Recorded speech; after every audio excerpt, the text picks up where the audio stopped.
Hola a todos, soy Santiago Tejedor de horasyminutos.com y ahora que estamos celebrando el 50 aniversario de la llegada del hombre a la luna, me gustaría hablar un poquito de por qué creo yo que el Omega Speedmaster Moonwatch es el reloj eterno. ¿Qué tiene este reloj que 50 años después sigue siendo igual de atractivo e igual de bueno?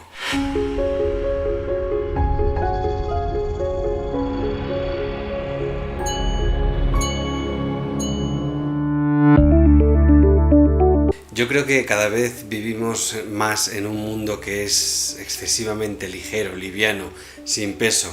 Todo es Instagram, todo es ver fotos de gatitos o cosas de poca sustancia. Por eso, ahora que ha sido el 50 aniversario de la llegada del hombre a la luna, parece curioso el interés que ha vuelto a despertar. Como somos hijos de esta época, enseguida empezamos a sospechar y pensamos que hay algún interés comercial detrás de todo eso, pero en realidad no lo hay porque, o por lo menos yo no lo veo, nadie está vendiendo los viajes a la luna, simplemente se está recordando algo que fue una hazaña global. Es cierto que el esfuerzo de llegar a la luna fue norteamericano, aquello que dijo Kennedy de que vamos a llegar a la luna en esta década, y lo dijo en un momento en el que la NASA no tenía nada más que 15 horas de vuelo probada. Imagino que todos los técnicos se llevarían las manos a la cabeza, y yo creo que cualquier científico en buena lógica hubiera dicho que para llegar a la luna, pues si lo decía en 1962, lo lógico sería llegar en 1975, a lo mejor, para llegar seguros y llegar bien, sin problemas. Pero no fue así, había que hacerlo en una década, y entonces comenzó un esfuerzo que fue ímprobo, que ocupó a miles, decenas de miles de personas y que obligó a tomar riesgos que a veces fueron fatales. Recordemos que la tripulación del Apolo 1 murió abrasada dentro de la cápsula en tierra, simplemente haciendo pruebas. Todo lo que se hizo fue, digamos, apresurado, muy pensado, pero apresurado, sin dobles o triples pruebas para probarlo, porque es que sencillamente había que llegar allí. Se llegó en 1969.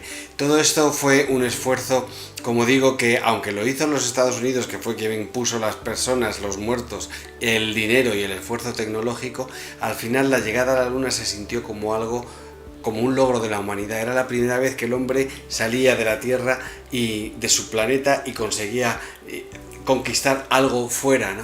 Porque, no sé, podemos hablar de los aventureros marinos, ¿no? Colón o quien sea, que se aventuró a ver si llegaba a la India, pero iba sobre agua e iba a llegar a un sitio con tierra, algo conocido. Pero la luna, el espacio, ¿quién lo conocía? ¿Qué íbamos a poder soportar los vuelos espaciales? Que ya se probó que sí. Podíamos llegar hasta la luna, y si aterrizábamos en la luna, ¿qué iba a pasar con la nave? ¿Se iba a hundir? ¿Iba a hacer explosión? ¿Iba a entrar en combustión? ¿Qué iba a pasar? Entonces era todo desconocido. Por eso fue tan bien recibido por todos, porque pareció una aventura del ser humano, no de un país. Por eso luego los astronautas fueron recibidos en todas partes del mundo como auténticos héroes, ¿no? Y con una felicidad sincera de verlos.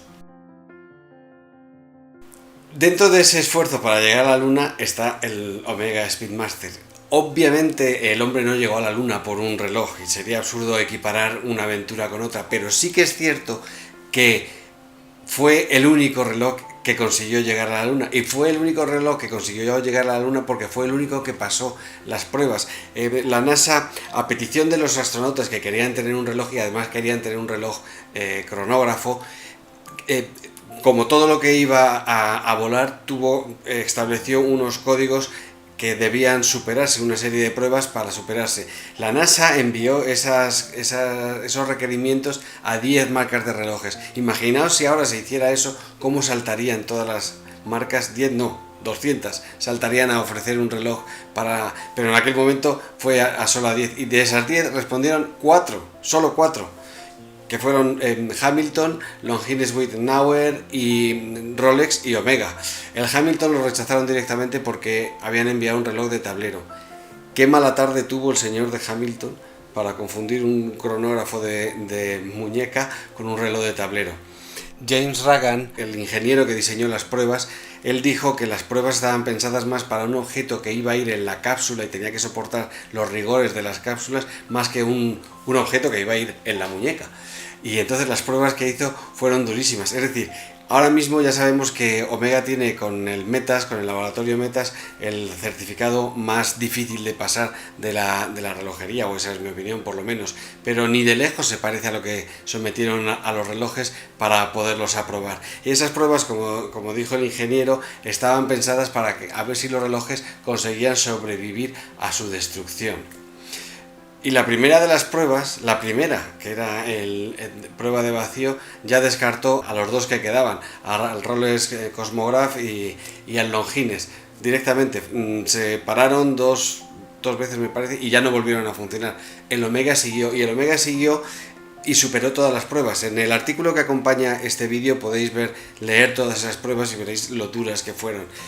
Pero eso, una vez más, si ocurriera ahora, pues las marcas estarían preparadas y enviarían unos relojes absolutamente resistentes y todos pasarían las pruebas. Pero es que en aquel entonces la NASA cogió relojes de la calle, relojes que se podían comprar en una tienda. De hecho, compró los relojes. Eso es lo que resulta tan llamativo y tan encomiable, ¿no? Porque no era un Speedmaster preparado, era uno de la calle, uno que podía comprar cualquiera, y se sacó de la tienda y se llevó a la NASA para hacerle esas pruebas terroríficas, ¿no? Que cualquier relojero que las viera diría, madre mía, ¿qué están haciendo con mi reloj? Pues eso es lo que le da tanta legitimidad al reloj, porque es auténtico, es de verdad, no es nada preparado, es que de verdad el reloj superó esas pruebas, es que cualquiera podía comprarse un reloj para ir a la luna, si entendéis a lo que me quiero decir. Por eso, ahora que estamos buscando legitimidad, porque todo lo que nos rodea es bastante vacuo, tener un reloj con esa historia le da mucho peso, porque es que es verdad, es que de verdad llegamos a la luna y de verdad el Omega superó esas pruebas que no eran a favor de ninguna marca, eran pruebas generales, ¿no? Cierto es que 50 años después todavía hay que decirle a la gente que no, que la Tierra no es plana y que sí que llegamos a la luna, ¿no? Pero como siempre se dice, hay más tontos que ventanas. Así estamos, este es el mundo en el que vivimos. El Omega Speedmaster sí superó esas pruebas, pero no solo eso, es que además uno de los requerimientos de la NASA era que el reloj ni perdiera ni ganara más de 5 segundos al día, es decir, que fuera un cronómetro, y lo cumplió. Y además lo hizo con un calibre, el famoso 321 que ahora ha recuperado Omega, con un calibre que se movía a una frecuencia de 18.000 alternancias a la hora, o sea, la más baja que hay entre los relojes. Ya sabemos que las alternancias es, digamos, el vaivén del volante, y cuanto más rápido sea, menos fácil es que el reloj sufra por los movimientos o los saltos bruscos, etc.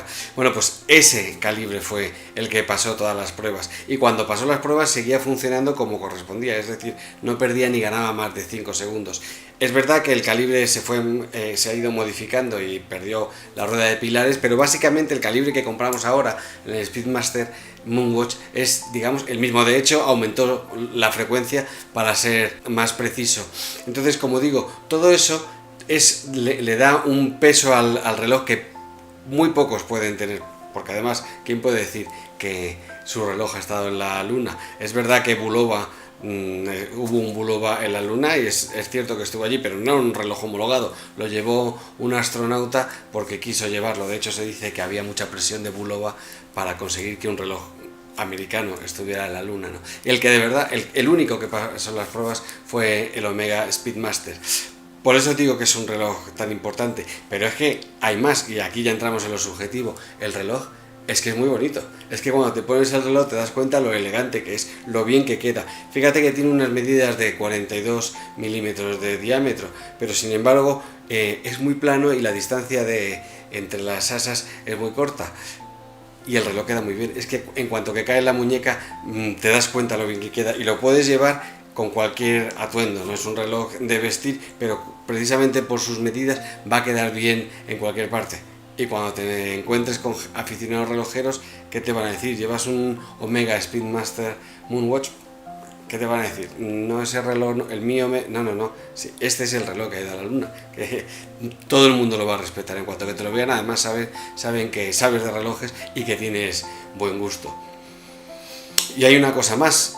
el precio, porque siempre estamos hablando que los calibres de manufactura, que lo caros que son, bueno, pues ahora estamos hablando de un reloj que tiene todo ese peso, que tiene ese diseño, que tiene un calibre cronógrafo de manufactura y además de cuerda manual, con la significancia relojera que tiene la cuerda manual, y el reloj vale 4.700 euros. Es verdad que no es lo más barato del mundo, pero es que no encuentras un calibre cronógrafo de manufactura con ese precio, ¿no? Y quiero recordar que el calibre original que desarrolló Omega con Alemania lo usaron marcas como Vacheron, como Patek Philippe o como Audemars Piguet.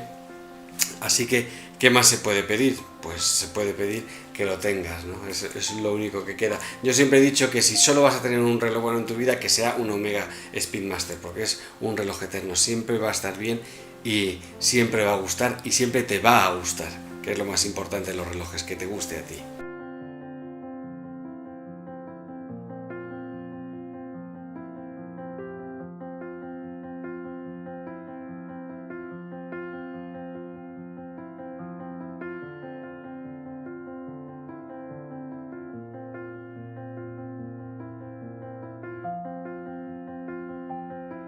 Como decía antes, toda esta historia la podéis encontrar en el artículo que está en la web de horasyminutos.com. Recordad que nos podéis seguir en las redes sociales y que si os ha gustado este vídeo le des al like. Por favor, dadle a la campanita para que os avise cuando haya un nuevo vídeo, y será hasta ese entonces que nos volvamos a ver.